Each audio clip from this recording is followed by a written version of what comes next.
سیڈیاں بانٹتے ہو، کیوں کیسٹیں دیتے ہو، کیوں لوگوں کو پکڑ پکڑ کے توحید کی باتیں کرتے ہو؟ جس قوم کو اللہ نے ہلاک کرنا ہے انہوں نے تو ہلاک ہونا ہی ہونا ہے، تم کیوں دعوت دے رہے ہو؟ تم کیوں پریشان ہو؟ تم کیوں محنتیں کر رہے ہو؟ تم کیوں راتوں کو جاگ رہے ہو؟ تم کیوں لوگوں کے گھروں میں پہنچ رہے ہو؟ تم کیوں لوگوں کو اس شرک سے، اس بدعت سے بچ جاؤ، شرک سے بچ جاؤ، گناہ سے بچ جاؤ، تم نے ٹھیکہ لیا ہوا ہے، اللہ نے ان کو عذاب دینا ہی دینا ہے۔ یہ کہنے والے گمراہ لوگ نہیں تھے۔ گمراہ سے مراد نافرمان لوگ نہیں تھے، کوئی گناہگار نہیں تھے بڑے بڑے، یہ بھی نیک لوگوں کی جماعت تھی۔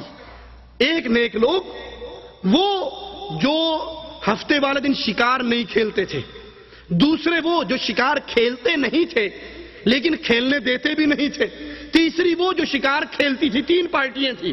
ایک پارٹی جو خود یہ اللہ کی بغاوت نہیں کرتی تھی لیکن جو تبلیغ کرتے تھے، جو لوگوں کو منع کرتے تھے، جو لوگوں کو دعوت دیتے تھے، یہ آ کر کہا کرتی تھی کہ تم نے ٹھیکہ لیا ہوا ہے، ان کو تو اللہ نے عذاب دینا ہی دینا ہے، تمہیں ٹینشن لینے کی ضرورت نہیں ہے، تمہیں دعوت دینے کی ضرورت نہیں ہے، تمہیں محنت کرنے کی ضرورت نہیں ہے، اللہ مہلکہم، اللہ ان کو ہلاک کرنے والا ہے، او معذبہم عذابا شدیدا، یا ان پہ شدید عذاب اتارنے والا ہے۔ تو وہ قوم جو اہل ایمان میں سے جو نہ اللہ کی نافرمانی کرتے تھے اور نہ نافرمانیوں پہ خاموش ہوتے تھے، ان کا جواب سنیے، قرآن حکیم کی آیت ہے، وہ کیا کہتے ہیں؟ قالوا معذرة الى ربکم، قالوا معذرة الى ربکم، ہم یہ دعوت کا کام کیوں کر رہے ہیں؟ ہم یہ لوگوں کو پیغام کیوں دے رہے ہیں؟ ہم کیوں بتا رہے ہیں قبروں میں دفن ہونے والے مشکل کشا نہیں ہو سکتے، داتا اور غوث نہیں ہو سکتے، مددگار نہیں ہو سکتے؟ ان کی قبروں پہ طواف کرنا، نظر چڑھانا، چادریں چڑھانا،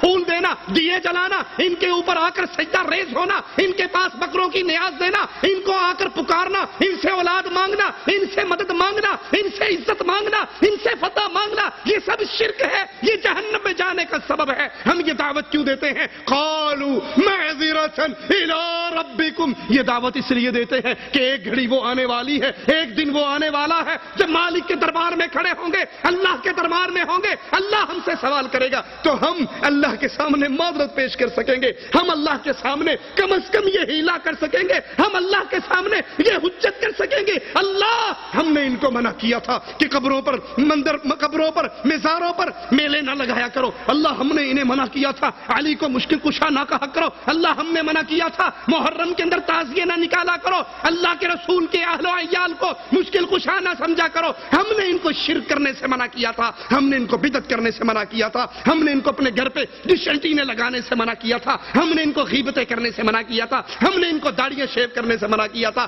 ہم نے ان کو گانے سننے سے منع کیا تھا، ہم نے ان کو بیویوں کو بے پردہ گھمانے سے منع کیا تھا، ہم نے ان کو سود کھانے سے منع کیا تھا، ہم نے ان کو زنا کرنے سے منع کیا تھا۔ قالوا معذرة الى ربکم، ہم اپنی جان چھڑانے کے لیے کام کر رہے ہیں، ہمیں یہ بات ہے کہ یہ ہدایت یافتہ ہو جائے۔ ہدایت یافتہ ہونا سیکنڈ پارٹ ہے، دوسرا سٹیپ ہے۔ پہلا سٹیپ یہ ہے کہیں دعوت نہ دینے کے جرم میں جہنم میں نہ چلا جاؤں۔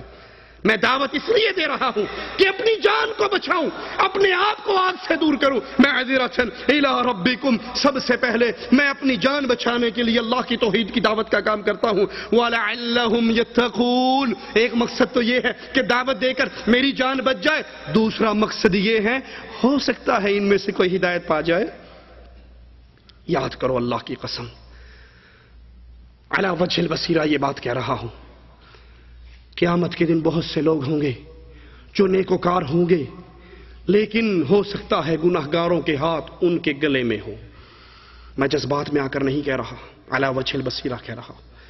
ہو سکتا ہے قیامت کے دن ایسے نیکوکار جن کے گلوں میں مشرکوں کے، بدعتیوں کے، گناہگاروں کے ہاتھ ان کے گریبان کو پکڑے ہوئے اللہ کے دربار میں اپنے حق کا سوال کریں گے۔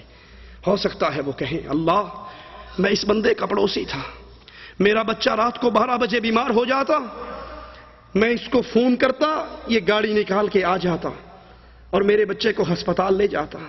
اللہ میرے بیٹے کی شادی ہوئی، یوں لگا جیسے اس کے بیٹے کی شادی ہو رہی ہو، اتنا اس نے ہمارے ساتھ تعاون کیا۔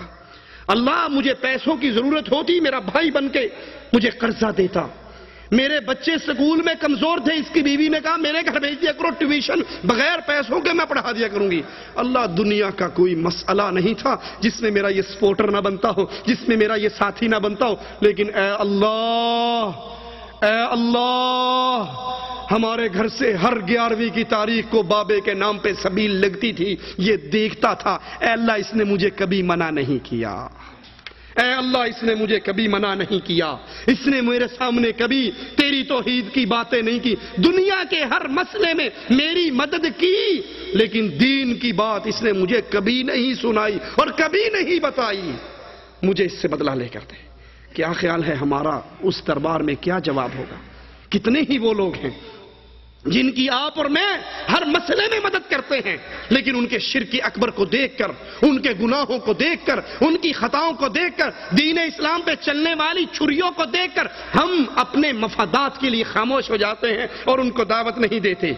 دعوت دینے کا طریقہ کیا ہے؟ سب سے پہلے اپنے اقربا کو، اپنے قریبی رشتہ داروں کو دعوت دیجئے۔ وَأَنذِرْ عَشِيرَتَكَ الْأَقْرَبِينَ۔ اب رسول صلی اللہ علیہ وسلم کو اللہ نے یہی کہا کہ اپنے قریبیوں کو دعوت دیجئے۔ اللہ کے نبی نے اپنے چچا عباس کو، اپنی پھوپھی کو، اپنی بیٹی کو، بنو ہاشم کو، قریشیوں کو، مکے والوں کو، اپنے قریبیوں کو دعوت دی۔ بیٹی سے کہا بیٹی جو تیرا جی چاہتا ہے میرے مال میں سے لے جا، لیکن عمل کرنا، اگر پکڑی گئی اللہ کے دربار میں تو میں تجھے چھڑا نہیں سکوں گا، میں تیری مدد وہاں پہ نہیں کر سکوں گا۔ فردی دعوت دی جائے۔ رسول اللہ صلی اللہ علیہ وسلم نے فردی دعوت بھی دی، ایک آدمی کو پکڑ کے بھی دعوت دی، اور اجتماعی دعوت دی جائے۔ اللہ کے نبی نے اپنے گھر میں بلا کر گوشت کھلا کر، دودھ پلا کر، ان کی دعوت کر کے، ان کی خاطر مدارت کر کے بھی ان کو دعوت دی۔ اللہ کے نبی صلی اللہ علیہ وسلم نے خطوط اور ایلچی بھی بھیجے، خطوط بھی روانہ کیے۔ آپ بھی اپنے جن لوگوں سے آپ کے رابطے نہیں ہو سکتے ان تک آپ کا خط کا رسالے کے ذریعے ان کو اللہ کے نبی کی اس دعوت کو پہنچائیے، رسول اللہ صلی اللہ علیہ وسلم کی سیرت کو پہنچائیے۔ اللہ کے نبی نے لشکر بھی روانہ کیے، رسول اللہ صلی اللہ علیہ وسلم نے عورتوں کو بھی دعوت دی۔ آپ خطبہ ارشاد فرما کے پھر عورتوں کی مقر میں آئے اور ان سے کہا ہے عورتوں صدقہ اور خیرات کرو، میں نے اکثریت تمہاری جہنم میں دیکھی۔ ایک عورت کہتی ہے اللہ کے نبی ہماری اکثریت جہنم میں کیوں؟ فرمایا تمہارے اندر 2 برائیاں ہیں، ایک برائی تو یہ ہے تم ناشکری کرتی ہو، خاوند ساری عمر تمہیں کھلاتا پلاتا تمہاری ڈیمانڈیں پوری کرتا رہے، کسی ایک دن اگر یہ بیچارہ تمہیں تمہاری لسٹ پوری کر کے نہ لا کر دے سکے، کوئی چیز تمہیں پرووائیڈ نہ کر سکے، تو پھر ایک دفعہ تمہاری چیز لانے میں اس سے کوتاہی ہو جائے، پچھلے سارے پہ پانی پھیر کے کہتی ہو جدوں دی تیرے گھر آئیاں ایویں رون ڈئی ہیں، میں سکھ نہیں ویکھیا جدوں دی تیرے، پتہ نہیں کیڑا پیڑا وقت سی جدوں میرا تیرا نکاح ہویا سی، کبھی میری کوئی شے لے کے دیتی، کبھی کچھ دیا مجھے، جب سے آئی ہوں بس پتہ نہیں ماں باپ کیا دیکھ کے رشتے کر دیتے ہیں۔ اللہ کے نبی نے فرمایا تمہارے اندر یہ بہت بڑی برائی ہے کہ ایک غلطی خامن سے ہو جائے ساری پچھلی پہ پانی پھر جائے گا، اور دوسرا تم لعنتیں بہت کرتی ہو، اولاد پہ لعنت، منڈی ٹوٹا، لکھ لعنت، پھٹے منہ تیرا، عورتوں پہ لعنت، خادموں پہ لعنت، اس طرح تمہاری زبان سے لعنت اور پھٹکار کے الفاظ بہت زیادہ نکلتے ہیں۔ اللہ کے نبی صلی اللہ علیہ وسلم نے بچوں کو دعوت دی، ایک یہودی بچہ مر رہا، اللہ کے نبی صلی اللہ علیہ وسلم اس کے گھر گئے، اسے کہا بچے قل لا الہ الا اللہ، تو لا الہ الا اللہ پڑھ لے۔ اس نے اپنے باپ کو دیکھا، باپ نے کہا کہہ دے جو ابو القاسم کہہ رہا ہے، اس نے کلمہ پڑھا، اللہ کے نبی اٹھے، اس کی آخری ہچکی کی آواز بلند ہوئی، نبی کا چہرہ پھول کی طرح کھل اٹھا کہ اللہ کا شکر ہے ایک جان جہنم سے اور آزاد ہوگی۔ اس دعوت سے ملتا کیا ہے؟ انسان کا ایمان پورا ہوتا ہے، مومن کے ایمان کی تکمیل ہوتی ہے۔ التائبون العابدون الحامدون السائحون الراکعون الساجدون الآمرون بالمعروف والناہون عن المنکر والحافظون لحدود اللہ وبشر المؤمنین، وہ ایسے ہیں جو توبہ کرنے والے، عبادت کرنے والے، حمد کرنے والے، روزہ رکھنے والے، یا اللہ کی راہ میں سفر کرنے والے، رکوع اور سجدہ کرنے والے، نیک باتوں کی تعلیم دینے والے، بری باتوں سے باز رکھنے والے، اللہ کی حدود کا خیال رکھنے والے، اور ایسے مومنوں کو آپ خوشخبری دیں۔ تو دعوت کا کام کرنے والے ان کے لیے مومن ہونے کی گارنٹی ہے، وہ اہل ایمان میں سے ہیں انشاءاللہ۔ اللہ کی طرف دعوت دینا مومن ہونے کی گارنٹی ہے، مومن ہونے کی نشانی ہے کہ مومن اللہ کے دین کا داعی ہوتا ہے۔ قرآن بیان کرتا ہے وَمَنْ أَحْسَنُ قَوْلًا مِّمَّنْ دَعَا إِلَى اللَّهِ وَعَمِلَ صَالِحًا وَقَالَ إِنَّنِي مِنَ الْمُسْلِمِينَ۔ اس سے بہتر بات کس کی ہو سکتی ہے؟ جو اللہ کی طرف بلائے، جو عمل صالح کرے اور جو اپنے ایمان مسلمان ہونے کا اعلان کرے۔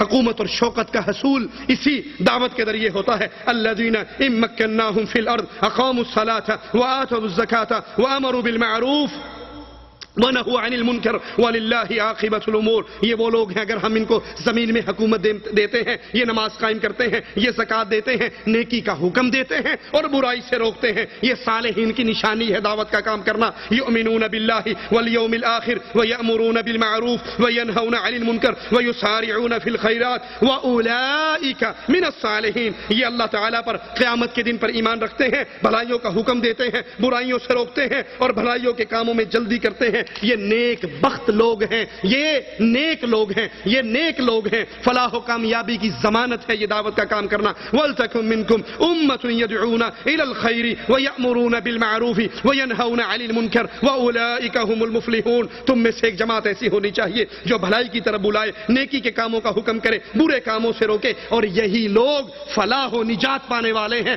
اللہ عز و جل سے دعا ہے اللہ ہمارے گناہوں کو معاف فرمائے، اللہ ہماری خطاؤں کو معاف فرمائے، اللہ ہماری سیاہکاریوں کو معاف فرمائے. دعوت کا جو جذبہ صحابہ کرام کے دلوں میں تھا، اے اللہ تجھ سے تیری اسماء و صفات کا واسطہ دے کے سوال کرتے ہیں، اللہ ہمیں بھی وہی جذبات عطا فرما دے. ہم تیری توحید کی دعوت کو لے کر گلی گلی کوچے کوچے اس دعوت کو عام کریں. ہمارے دل میں یہ آگ ہو، ہمارے دل میں یہ درد ہو، ہمارے دل کے اندر یہ پیغام ایک رچ بس جائے کہ ہم نے ہر بندے کو پکڑ کر اللہ کی توحید کی دعوت دینی ہے. میں تقریر نہیں کر سکتا سی ڈی کے ذریعے، میں نہیں بول سکتا کیسٹ کے ذریعے، میں نہیں بتا سکتا تو کتاب کے ذریعے، کسی نہ کسی ذریعے اس کے اندر حصہ ڈالنا ہے. آخری بات کہہ کے بات ختم کرتا ہوں. اس کا فائدہ کیا ہوگا؟ ہمارے شیخ حافظ عبداللہ بہاولپوری رحمۃ اللہ علیہ، اللہ ان کی قبر کو جنت کا باغ بنائے، انہیں کروٹ کروٹ جنت عطا فرمائے. وہ کہا کرتے تھے گنا کرو تم نے کمائی کتنی کی ہے. ہم کہتے شیخ کمائی سے کیا مراد ہے؟ کہا کمائی سے مراد یہ ہے یہ دیکھا کرو تمہاری محنت، تمہاری کوشش، تمہاری دعوت سے کتنے وہ لوگ ہیں جو راہ توحید پہ آ چکے ہیں. کیوں؟ کیونکہ قیامت کا دن ہوگا جب ترازو لگے گا، آپ کی نیکیاں آپ کے پلڑے میں ہوں گی. آپ کی وجہ سے، آپ کی دعوت سے، آپ کی محنت سے جتنے لوگ مواحد بنے ہوں گے ان ساروں کی زندگیاں بھی آپ کے پلڑے میں ہوں گی. اللہ ہمیں ان خوش نصیبوں میں شامل فرما دے. اقول قولی ھذا واستغفر اللہ لی ولکم ولسائر المسلمین فاستغفروہ انہ ھو الغفور الرحیم. اس اہل قرآن کہلانا ضروری ہے، دیوبندی کہلوانا ضروری نہیں بلکہ کہلوانا ہی نہیں چاہیے. کیوں؟ کیونکہ یہ اللہ کے رسول صلی اللہ علیہ وسلم کے دور میں موجود نہیں تھے. انڈیا کا شہر ہے نا دیوبند، بریلی بھی انڈیا کا شہر ہے. یہ بعد کے فرقے ہیں، ان کی طرف نسبت کرنا اہل ایمان کے لیے جائز نہیں. اہل قرآن سے مراد اس دور کے اندر کون ہے؟ جو حدیثوں کا انکار کرتے ہیں، پرویزی گروپ، جاوید احمد غامدی گروپ، وہ حدیثوں کا انکار کرتے ہیں، لہذا یہ بھی گمراہ فرقہ ہے. اہل حدیث کہلوانا ضروری ہے. کیوں؟ کیونکہ حدیث کیا ہے؟ فبأي حدیث بعدہ یؤمنون. قرآن سارا حدیث ہے، محمد کریم کا فرمان حدیث ہے. تو سب سے پہلے قرآن و حدیث پہ عمل کرنے والے رسول اللہ صلی اللہ علیہ وسلم اور آپ کے صحابہ. تو سب سے پہلے اہل حدیث کون ہوئے؟ صحابہ. بلکہ بات اس سے آگے نکلے. شیخ بدیع شاہ راشدی رحمۃ اللہ علیہ سے کسی نے یہ سوال کیا تو بڑا پیارا شیخ نے جواب دیا اہل الرائے اور اہل الحدیث پہ. کہا سب سے پہلے اہل الحدیث فرشتے تھے، سب سے پہلا اہل الرائے شیطان تھا. دلیل اللہ نے کہا آدم کو سجدہ کرو، اللہ کا حکم حدیث ہے نا، حدیث ہے. تو فرشتوں نے فوراً سجدہ کیا، وہ اہل الحدیث قرار پائے. شیطان نے کہا حدیث تو ٹھیک ہے آ گئی، لیکن میری رائے یہ ہے کہ میں اس سے زیادہ بہتر ہوں، یہ مٹی سے اور میں آگ سے. اس نے اپنی رائے پہ عمل کیا اور گمراہ ہو گیا. تو اہل الحدیث کہلوانا اس لیے ضروری ہے کہ اللہ کا قرآن یہ بھی حدیث، محمد کا فرمان یہ بھی حدیث، اور ہم اہل الحدیث ہیں کہ اللہ کے قرآن اور رسول اللہ صلی اللہ علیہ وسلم کے فرمان پہ چلتے ہیں. اسی لیے امام احمد بن حنبل رحمۃ اللہ علیہ فرما کر گئے کہ اگر طائفہ منصورہ، کامیاب ترین لوگوں کی جماعت، اگر یہ اہل حدیث نہیں تو پھر میں نہیں جانتا کہ وہ کون سی جماعت ہے. مولانا ذکریہ صاحب نے